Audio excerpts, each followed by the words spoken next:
Bienvenue dans notre exploration des sources. Aujourd'hui, on s'attaque à un monument, un livre qui a mis un sacré coup de pied dans la fourmilière financière. Ah oui, Père riche, père pauvre de Robert Kiyosaki. forcément. Presque tout le monde en a entendu parler, mais souvent on n'en retient que des slogans. Notre mission aujourd'hui, c'est de dépasser ça, de voir un peu la mécanique qu'il propose. Et surtout de se demander, est-ce que ces leçons, qui ont presque 30 ans, tiennent encore la route? C'est la question essentielle, oui. Le point de départ du livre, c'est cette opposition presque mythologique entre deux pères. C'est ça. D'un côté, il y a le père pauvre, qui est son père biologique, un universitaire brillant, haut fonctionnaire, Le parcours parfait sur le papier. exactement, et pourtant, il a ramé financièrement toute sa vie. Et de l'autre, le père riche, le père de son meilleur ami. Qui, lui, n'avait pas fait de longues études. Pas du tout. Il a quitté l'école à 13 ans, mais il est devenu l'un des entrepreneurs les plus prospères d'Hawaï. Deux mondes, deux visions complètement différentes de l'argent. Le livre est d'ailleurs construit sur le choc de leurs citations. Absolument. Le père pauvre disait « Étudie pour trouver une bonne entreprise où travailler La voie classique, la sécurité. ». Voilà. Et le père riche, lui, il rétorquait « Étudie pour trouver une bonne entreprise à acheter Ah oui, là c'est un renversement complet de perspective. ». Totalement. Ou un autre exemple, face à un objet qu'il voulait, le père pauvre disait juste Je ne peux pas me le permettre. « C'est ça ». Pour le père riche, cette phrase était interdite. Il voyait ça comme une sorte de paresse intellectuelle. C'est fou la différence. L'un ferme complètement la porte, l'autre, il l'ouvre. Il l'ouvre, exactement. Il remplaçait cette affirmation par une question. Laquelle? Comment est-ce que je peux me le permettre ? Ah, c'est subtil. Mais ça change tout. Cette simple question, elle force le cerveau à chercher des solutions, à devenir créatif. Et c'est cette gymnastique mentale imposée dès l'enfance qui est la base de la toute première leçon du livre. La plus contre-intuitive, je crois. La plus célèbre, les riches ne travaillent pas pour l'argent. Et pour illustrer ça, il raconte cette histoire, qui est le vrai début de son éducation. Il a 9 ans, avec son ami Mike. Le fils du père riche. Exactement. Et ils se font traiter de pauvres gosses et sont mis de côté pour une sortie. Ça le pique au vif. On peut imaginer, oui. Du coup, ils décident qu'ils en ont marre et ils vont voir le père de Mike, le fameux père riche, pour qu'il leur apprenne à faire fortune. Sa réponse est géniale.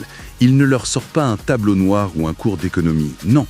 Il leur dit « Ok, je vous embauche ». Voilà, c'est ça, il leur propose un travail, épousseter des boîtes de conserve dans une de ses supérettes. Et le salaire, Le salaire, 10 cents de l'heure. 10 cents, c'est presque de l'exploitation. Ben, c'est exactement ce qu'ils se sont dit aussi.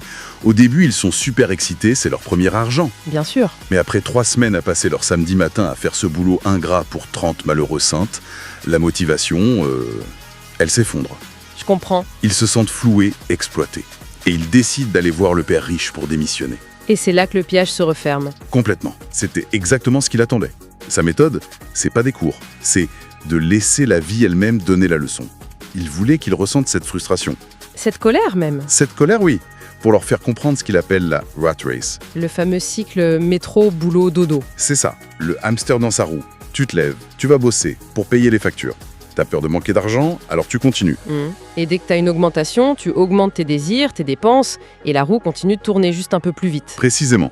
Il leur explique que ce cycle est gouverné par 2 émotions, la peur et le désir. La peur de ne pas pouvoir payer ses factures. Et le désir d'acheter toutes les belles choses que l'argent permet d'avoir. En les payant une misère, il a activé ces 2 leviers en eux, mais à une échelle miniature. C'est brillant en fait. Très. Alors, quand les deux garçons, furieux, viennent lui dire qu'ils arrêtent tout, Ouais. il leur fait une offre encore plus folle. Ah oui, Et il leur dit « Bravo, vous avez appris la première partie de la leçon, maintenant continuez le même travail, mais gratuitement. Quoi? Mais là, on imagine leur réaction, c'est incompréhensible. » Au début, oui. Mais le coup de génie est là. En retirant le salaire de l'équation, même un salaire misérable, il les a forcés à changer de logiciel. D'accord. Leur cerveau ne pouvait plus se contenter d'échanger du temps contre un peu d'argent. Ils devaient trouver une autre voie. Il les a obligés à cesser de penser comme des employés. Et à commencer à voir ce que les employés ne voient pas. Les opportunités? Exactement. Et c'est là que la lumière fut. En travaillant dans le magasin, il remarque un détail. Lequel? La gérante, elle reçoit les nouvelles bandes dessinées, elle arrache la moitié de la couverture des invendus pour la renvoyer au distributeur, et elle jette le reste. Ah, les BD invendus. Des déchets pour tout le monde. Sauf pour eux, ils négocient pour récupérer toutes ces BD.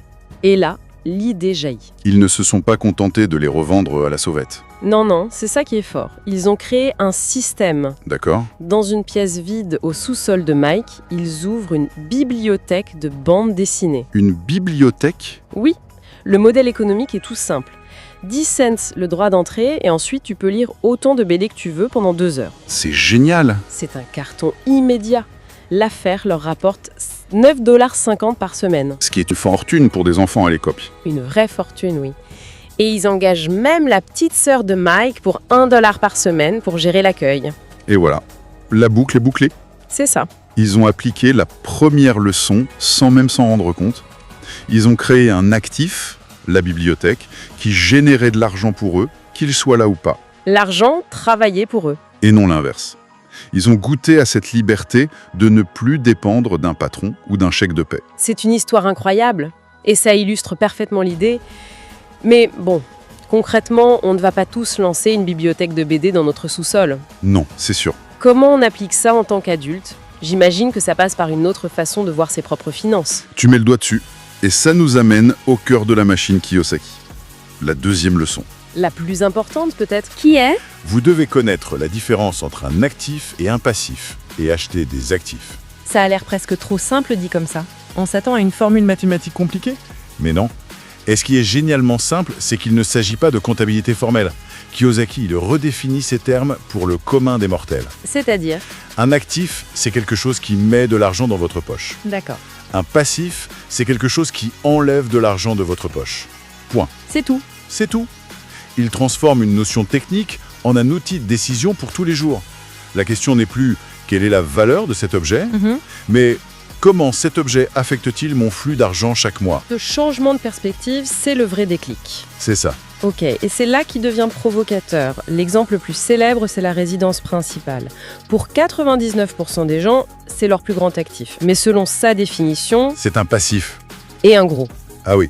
Chaque mois, le crédit, les impôts fonciers, l'assurance, l'entretien, tout ça, c'est de l'argent qui sort de la poche. Ça ne veut pas dire qu'il ne faut pas en acheter, j'imagine. Non, mais il faut comprendre sa fonction réelle dans son bilan personnel. Les gens confondent actif et passif parce qu'ils ne comprennent pas la circulation de l'argent. Le fameux cash flow. D'accord, je vois ça logique pour la résidence principale, mais c'est un peu radical, non ? La plupart des gens diraient que c'est le meilleur investissement de leur vie. C'est un excellent point. Est-ce qu'il ignore complètement la plus-value potentielle à la revente ? Il l'aborde, oui. Il ne nie pas la prise de valeur, mais pour lui, c'est spéculatif. On ne peut pas compter là-dessus pour vivre. Son focus, c'est sur le flux de trésorerie mensuel, ici et maintenant. D'accord. Une maison qui prend de la valeur mais qui coûte 1 500 € par mois est un passif. Un appartement qu'on loue, qui coûte 800 € de crédit mais rapporte 1 000 € de loyer, est un actif. Parce qu'il met 200 € dans la poche chaque mois. C'est cette distinction qui change tout. Il visualise ça avec des schémas très simples dans le livre. Pour une personne pauvre, le schéma est direct. Le salaire entre et il sort immédiatement pour les dépenses de base. Voilà, il n'y a ni actif ni passif. Juste de la survie. Pour la classe moyenne, le salaire entre, mais il est tout de suite aspiré pour payer non seulement les dépenses, mais aussi et surtout les passifs. Le crédit de la maison, de la voiture, les cartes de crédit. Tout y passe. En résumé, pour les pauvres et la classe moyenne, le salaire, c'est un carburant qu'on brûle instantanément pour faire tourner la machine des dépenses et des dettes. Pour les riches, le schéma est inversé. Comment ça ?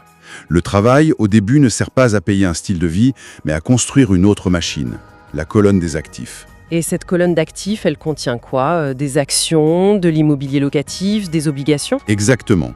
Et aujourd'hui, on pourrait y ajouter plein d'autres choses. Comme quoi, par exemple ? Les revenus d'une chaîne YouTube, les dividendes d'ETF, des royalties sur un e-book, ou même les revenus de la location d'un parking.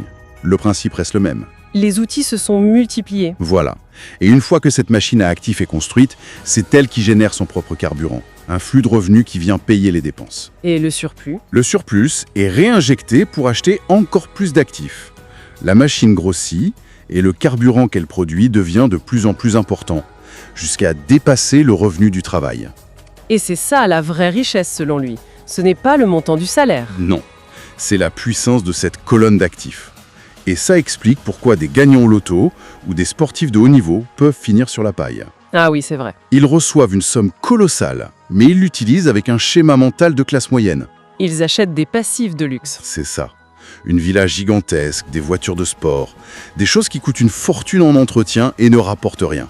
Ils se construisent une cage dorée, mais une cage quand même. Leur argent ne travaille pas, ils font. L'intelligence financière, ce n'est donc pas de gagner plus, c'est de savoir où diriger l'argent qu'on gagne. Est-ce qu'il va nourrir la colonne des passifs ou celle des actifs? Et la liberté financière, selon le livre, c'est le moment où C'est le jour où des revenus générés par la colonne des actifs dépassent les dépenses mensuelles. À ce moment-là, le travail devient un choix. et non plus une nécessité. Exactement. Si on devait donc distiller l'essentiel de ces deux leçons, le premier point serait ce basculement mental. Oui, Arrêter de ne penser qu'en termes de travailler plus pour gagner plus et commencer à penser comment construire ou acquérir des systèmes qui gagnent de l'argent pour moi. c'est changement de paradigme. Et le second point, c'est l'outil pratique pour y arriver. Cette distinction laser entre un actif et un passif. C'est ça. Et ensuite, faire de l'acquisition d'actifs la priorité financière de sa vie, tout en gardant les passifs au strict minimum. C'est une feuille de route qui est à l'opposé de la culture de la consommation à crédit qu'on nous vend en permanence. C'est clair que ça va à l'encontre de beaucoup d'idées reçues. On nous dit d'épargner, de mettre de l'argent de côté. Mais lui, il dit que même l'épargne est une mauvaise stratégie, à cause de l'inflation. Il pousse vraiment à investir. À prendre des risques calculés. Absolument. Et il faut insister sur le fait que ce n'est pas une méthode pour devenir riche rapidement. C'est la construction patiente, brique par brique, de cette fameuse colonne d'actifs. Le véritable investissement, c'est d'abord l'éducation. C'est ça, le temps passé à comprendre comment fonctionnent mes différents types d'actifs, c'est une compétence que l'école, comme il le déplore, n'enseigne pas. Il s'agit d'apprendre à lire les chiffres de sa propre vie. Un apprentissage pour la vie, en quelque sorte. Ce qui nous amène à une pensée pour la route, une question pour prolonger la réflexion. Allons-y. Le livre soutient que nos vies financières sont souvent pilotées en mode automatique par la peur et le désir. Le hamster dans sa roue. Exactement. La peur du manque nous fait nous accrocher à un emploi sûr, même s'il ne nous plaît pas. Le désir nous pousse à dépenser chaque centime gagné pour une gratification immédiate. D'accord. La question à se poser est donc simple. En regardant ses propres relevés de compte, ses propres choix, qu'est-ce qui est vraiment aux commandes? La peur? Le désir, ou bien une stratégie délibérée, une pensée consciente et choisie qui vise à construire quelque chose pour le long terme. Et la réponse, j'imagine, est souvent moins confortable qu'on ne le pense. Souvent, oui,